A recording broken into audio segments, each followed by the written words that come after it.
Og så ligger det lige i stationen. Fint nok for den med, at jeg skal over til.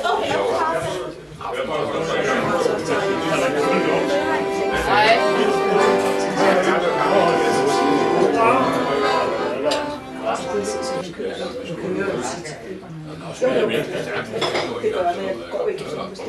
Så er det ikke sjovt at se med det. Det var altså ikke så, men du kunne ikke stå på.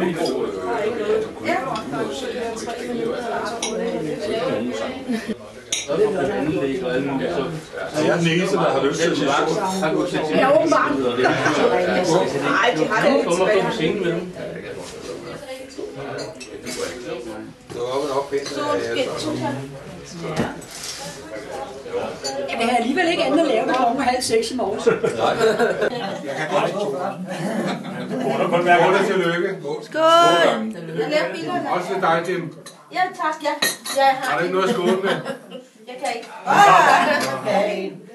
Det var kaffe. Der er ikke kaffe, der henter.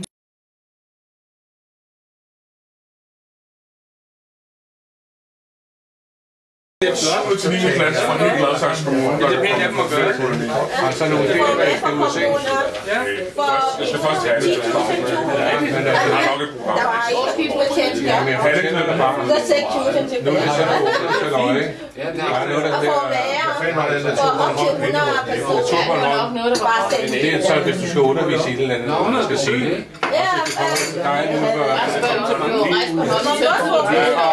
den øen er ham jeg rejser over, men han har boet på Bornholm. Så ham der kommer på lørdag og spiller med mig. Der kommer til at være 2 trommeslager. En af dem. Vi skal få med. Nej, hans far døde. Da han var 12, tror jeg. Jeg var 12 år. Der boede i Buddinge. Selvfølgelig, fordi hans mor har gået til Bornholm, så kom han hjem fra en som slag. Så der boede der en 10 års tid. Hun er ikke dem, som... Det er rigtigt. Jeg vil bare sidde her. Det er rigtigt. Hvor det er lagt. Du bliver så en.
Og han sagde, han har chef, og han var lige dømt.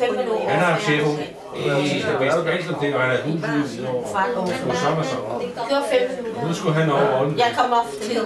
Og Kjelle blev gift og på vej ind på deres bryllup fra Tåsing på Valdemar Slot, at vi læste. Det er jeg glad for. Derfor skal jeg ikke være fejlsager overfor ham. Nej.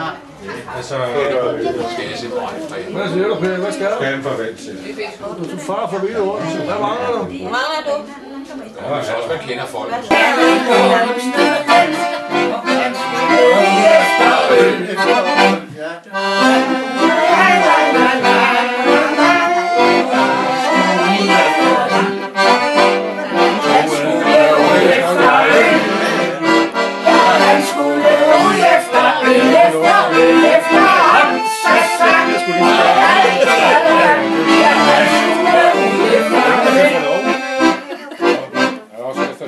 Er der nogen, der har lyst til skål med mig? Det har jeg, en lillebror. Godt skål, bror. Skål. Din lille skidte knægt. Men jeg er ikke, jeg er sådan set Er der ikke sådan sammen. en derovre måske? Over i Spanien. måske? En bøtter. Ja, der er ikke sikkert, du får. Er der sådan en her? Ja, tak. Ja, det er dit forhold. Jamen, jeg tak. Men ja, vi skal kraftedeme med dernede til at Rolig nu. Vi skal nok finde ud af det. Er lige så meget hvad selv, vi sidder og snakker med, var det, blev vi enige om, at det 21 år siden i Østrig. I Flammer. Det er sådan noget ølfest.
Jeg kan godt lide det. Færdig trykker du hjem. Du holder bedre, hvis du holder. Nå, okay.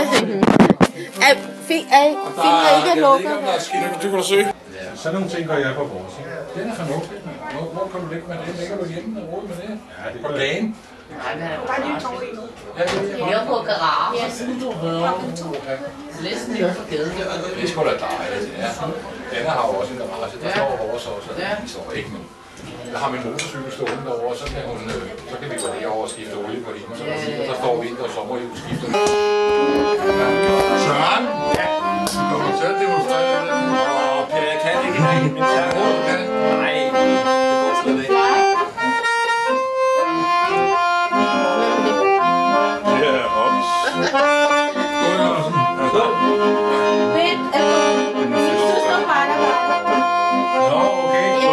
hjem og passe nu. Min søster har barnebarn. Hvem er den? Det var sådan. Det er op som også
Den kan jeg godt lide. Og ved du hvad, den er ikke tørmer ikke må gøre. Og jeg ved ikke, om der er sket med den, der er tilbage. Hvor er mine fingre? Hvorfor han siger det der med skidt? Det er fordi, at han siger, at jeg har svigtet ham. Jeg har ikke kommet hernede så tit, og man gerne vil og underholde.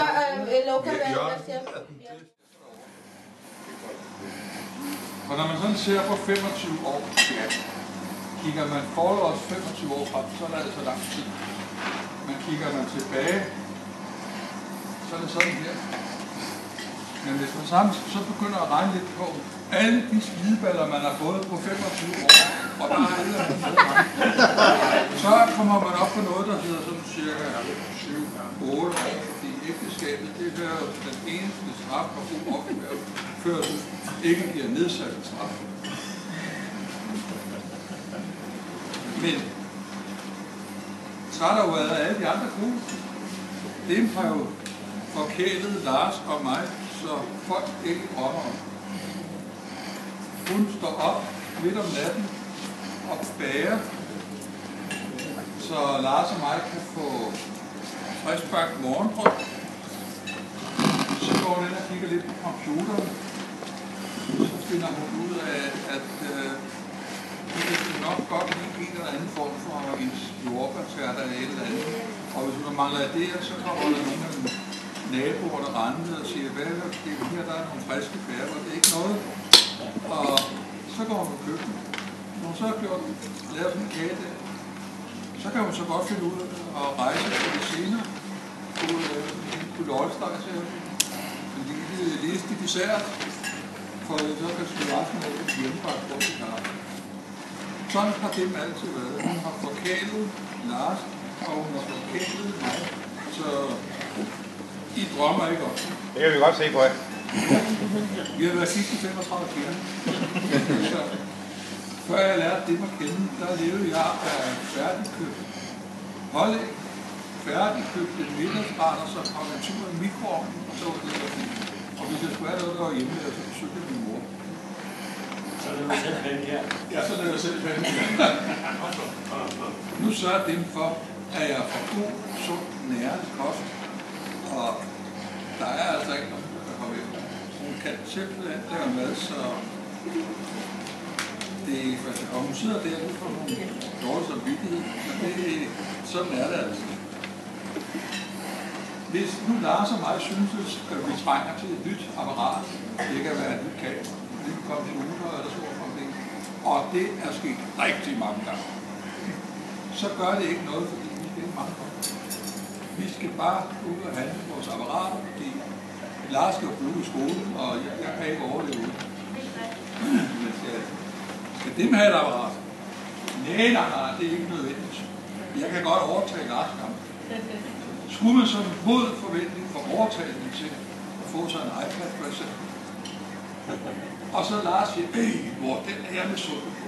Så går der ikke 3 minutter, så siger hun, Lars, skal vi ikke bytte, fordi du er meget dygtig af mig, du er meget mere at bruge den til. Så får jeg bare få den gamle, men den går altså ikke. Du skal jo altså også have sin eget.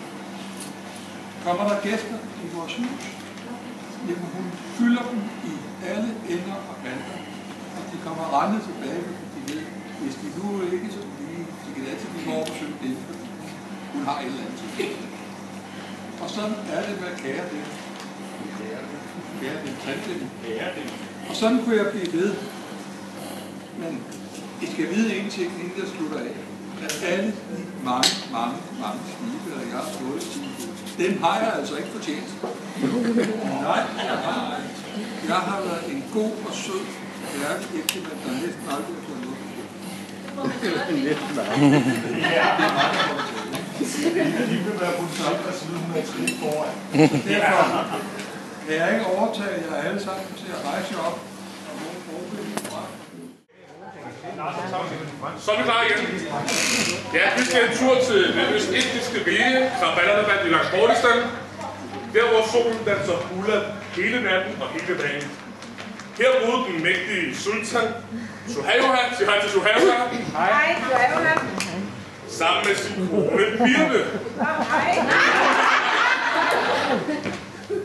Birte sad en dag i lænestolen og kiggede efter tekster på sin mand og sagde: Jeg elsker is. Meget. Kage og creme. For han mente ikke, der var nogen grund til at tage på ferie med deres børn. Sultaninden var dog fast besluttet på dette og kaldte på sine 2 børn med ordene: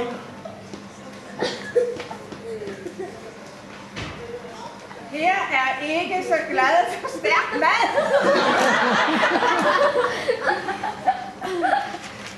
Jasmin kom farende ind og råbte: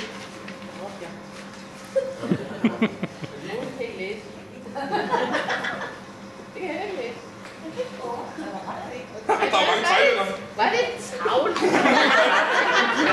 Jeg ved, du der så på hende, jeg kan læse tegneserier. Dem, du er en tålmodig pige. Det må vi alle sige. For hun var uoverlykkelig glad for at se hende. Preben kom dog slendrende ind og hilste først på sin mor og sagde med kærlighed i stemmen: Nej, det er den der, hvor der står: Hvornår skal vi til guldsmeden?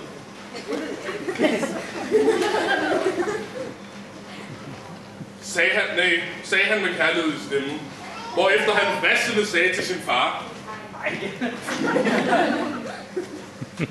Det kan være på tanken på bror.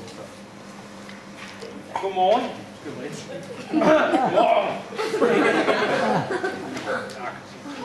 For ham brød han sig ikke om. Birte fortalte nu, at hun havde arrangeret en karavanetur for hele familien, for at de kunne bonde. Jasmin udbrød glædeligt: Tak for mad.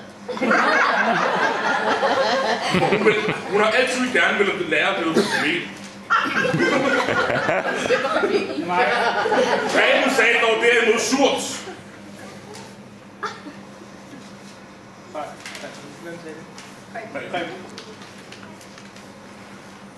Bil! For han havde lugten af glunken kamel. Sultan sagde ikke noget, for i kraft af Birtes blik besluttede han sig for, at det må nok gå klogt.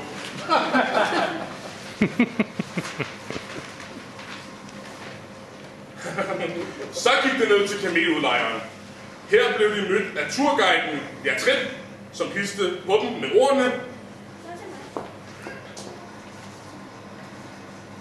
Der er for mange thailandske sædler jo. Hørte I det? Øl er godt. Sultan hilste igen med ordene: Godt gået dem. Det gjorde turguiden rigtig glad, og med ordene: Endnu en kage.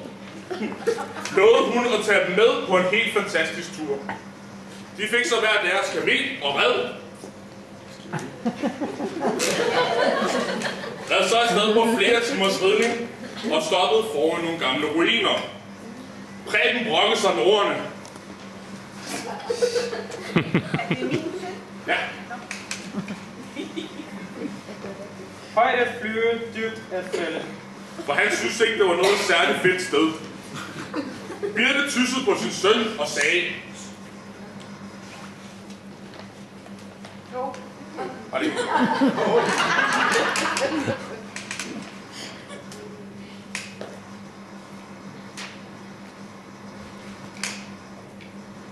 Så unge, og så yndige ser de ud.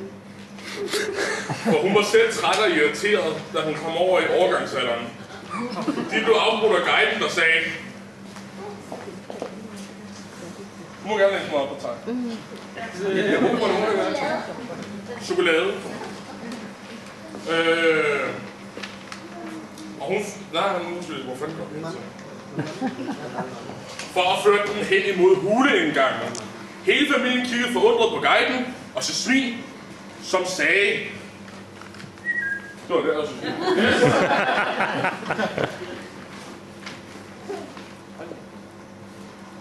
Man skal ikke kaste med sten, når man selv bor i et glashus. Hvor til kamelen sagde... Kom on.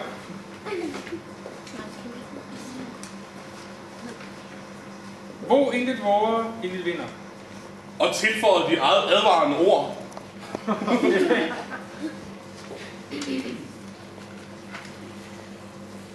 Maden smagte godt. Men det overraskede ikke familien, for i kraballerdebat var det normalt, at kameler altid var skide pessimistiske. Så gik de ind i hulen med fuld optimisme. Inde i hulen var der et strålende lys, lige lidt som de der 100 wattspærer, og ikke som en af de nymodens sparepærer, for de er ikke noget værd. Midt i hulen stod der en grøn standerlampe fra IKEA.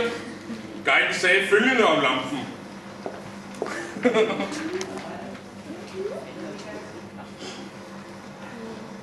Coca-Cola er det bedste i hele verden.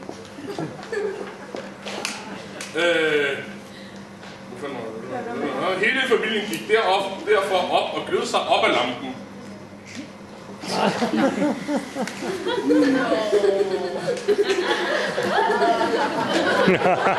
Som udbrød. Sammen går vi deler. Familien forstod så, at det var lampens ånd, der talte til dem, og de hver kunne opfylde et ønske. Jasmin var den første, der sagde,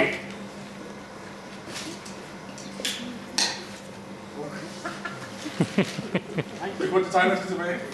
Så må du egentlig Tag gætefrø. Og pling, så var hun sendt til Paradise Hotel, som hun altid har ønsket sig. Nu lyste Preben lidt op, for han kunne se, at nu skete der lidt mere på den her tur. Han kiggede derfor på lampen og ønskede sig derved, hvor han har ikke noget at sige. Og han blev sendt til Los Angeles til et wellness-ophold hos Ole Henriksen. Johanna blev dog lidt bekymret og ringede til en ven. Derfor fik han desværre kun fat i telefonsvaren, som sagde,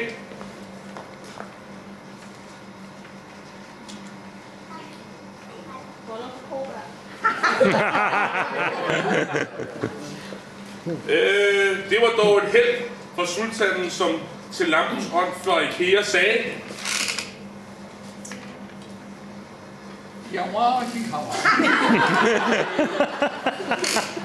og Putti.com blev han sendt til Nordpolen, hvor julemanden sad og vinkede med en iskold øl. Nu stod Birte helt mutters alene. Birte stod helt mutters alene. Med turguiden og standerlampen fra IKEA. Hun græd lidt snot, da hendes familie var væk, og sagde med gråd i stemmen,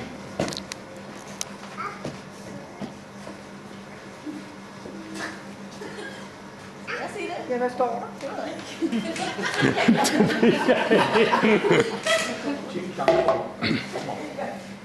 Jeg prøver at tegne, jeg skal sige, jo, der er en her. Ikke der er en her. Op på hatten. Turguiden svarede. Skal vi lige gøre sådan her?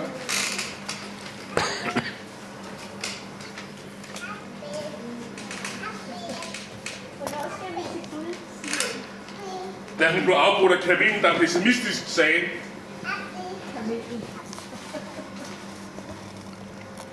Godmorgen. der gik det op for Birte, hvad hun skulle ønske sig, og sagde med ordene, Brødre vi dele. og ønskede hende selv og hele familien tilbage til paladset. Turguiden tog standardlampen fra IKEA under armen, og sammen med kamelen red de tilbage og åbnede en spådomsbutik med speciale pessimisme og IKEA-møbler. Og nu skulle man tro, at de levede lykkeligt til deres dages ende, men turguiden tog kamelen og lampen fra IKEA med op til sultanen en dag, hvor de blev mødt af familien og resten af selskabet og skålede højt for brudeparret for deres 25 år sammen. Er det også to, Per? Så jeg vil gerne bede endnu et skål, og min mor hun er forsvundet igen, kan jeg se. Hun inde. Så det bliver en skål til min far, fordi han stadig er her. Nej. Det er mit glas. Okay? Ja.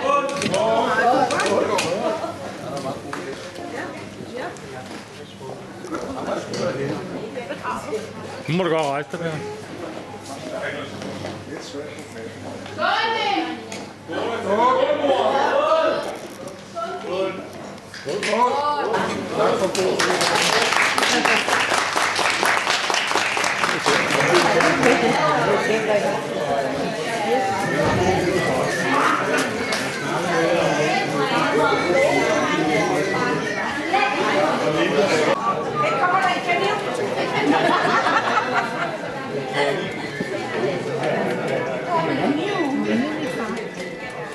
Det var før du kom til. Det var før jeg kom til. Det var sgu også andet for det. Ja. Hvad tænker du? Morgen. 16.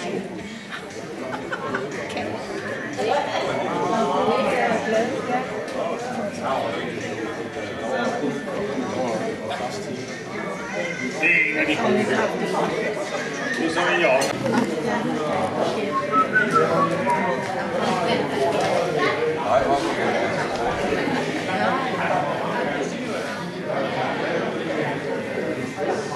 Det siger vi. Kære dem og Per, hjerteligt tillykke med sølvbrødre. Jeg håber, I får rigtig mange lykkelige år. Som der står. Så ønsket er her et lille tilskud til turen over Røden. Mange kærlige hilsner fra familien Brodersen. 1000 skarpt lykke. Det var kraftigt godt. Tak. Mange tak. Det er belastning at være gift med en. 25 år går så. Jeg kan godt have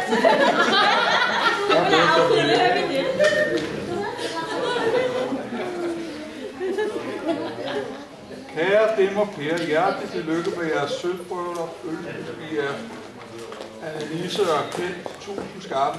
Mange tak. Tak, Annelise og Tante. Det er Tante. Og onkel. Ja, det er Tante.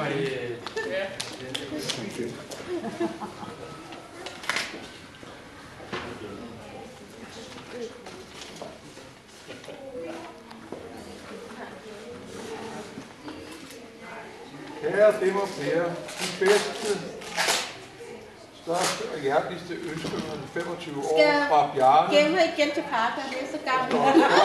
Er der sådan set det her? Fra Bjarne, Kampkum, Kitaja og hvad står der? Lisa Korn. Kæmpe og min kollega. Og duftserier for Mathis. Så får jeg alderplan. Ja, det. Så får jeg så.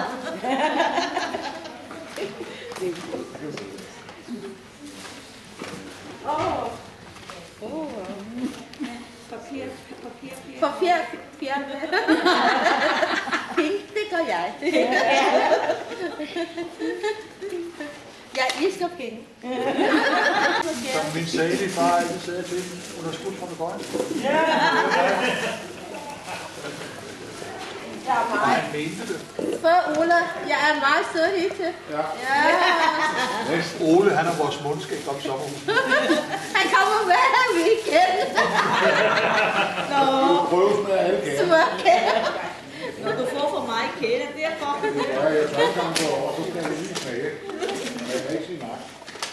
Det er ikke et problem. Ja. Klar. Det gør ikke nogen. Gemmer kort, bare ikke gemmer gave. Ja, det er gave. Kort, det gør ikke noget. Kort er i morgen. Vi bliver bedre. Bare gave, pappa. Ja, så er det ikke noget med.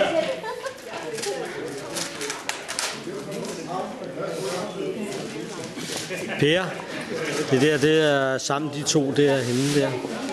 Ja. Ej, flot. Tak for det. Og på en Ejland. Gavekort for 500 skarpskud. Hvor er Ejland? Mange tak, alle. Ejland.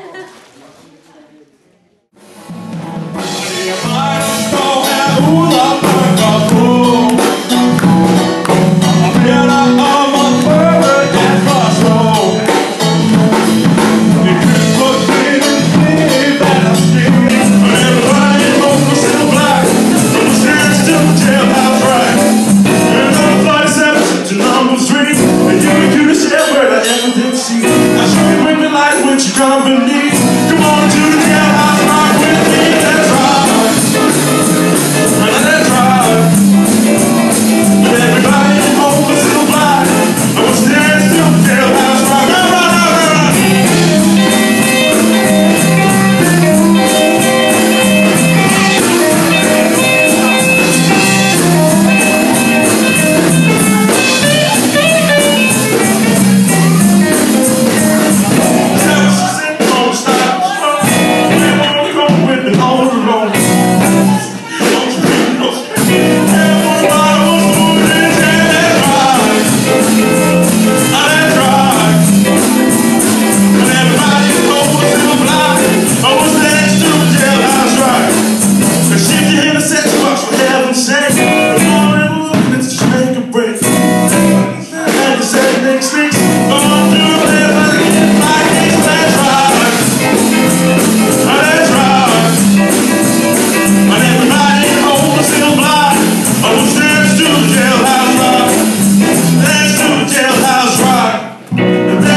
jailhouse rock. Dance to the jailhouse rock.